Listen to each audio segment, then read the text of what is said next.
I played Rayman, Raving Rabbids, a game that I hadn't played since the PlayStation 2 days, and admittedly my expectations were quite low. I mean, the reputation of the Rabbids is pretty obvious at this point. It ruined Rayman, it's just annoying. One of the many instances where a company just thought that a loud, small, annoying thing would sell because, minions did so well. But I also remember that I spent a lot of time playing this as a kid. Not like hundreds of hours amounts, but enough that I definitely had beaten the game once or twice when I was a kid. So, I decided to go back and see what the fuss was all about. I'm gonna be honest, I actually did have some fun with it.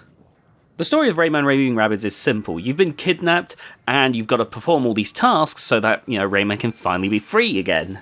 Because at the end of it, you get, given a plunger, because LOL XD random. But those plungers, once you stick them up the wall, become a ladder to get to the window to free yourself. But to get those plungers, you have to complete 3 of 4 minigames assigned each day, and then beat a final minigame that gets unlocked at the end. Now, I'm glad that it's 3 of 4 minigames, because I could never do the rhythm one. I was terrible at it. My sense of timing with these things is god-awful. Which was annoying that the 4th minigame was always rhythm-based. Every other minigame is actually quite varied. There can be a drawing one where if you draw the outline accurately enough, it creates a food item for the rabbit to eat. There's one where you poke at a rabbit's brain to get it to do all the right things in order. There's a Simon memory-based game where you have to repeat the pattern that's been given to you. There's a disgusting one that looks like something out of the Flash website era, where you have to pull these worms out of a rabbit's teeth. And there's so many more, I could go on and on. Hell, with the final minigame at the end of each level, it's usually a rail shooter, but sometimes you'll actually get a kart racer.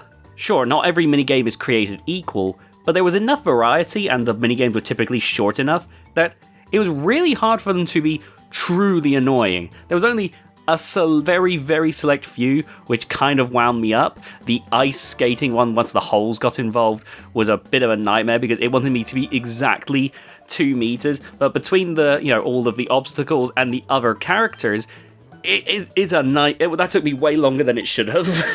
And some of the on-rail shooters did get a little bit boring in my opinion. Not all of them, but some of them did feel like they dragged a bit.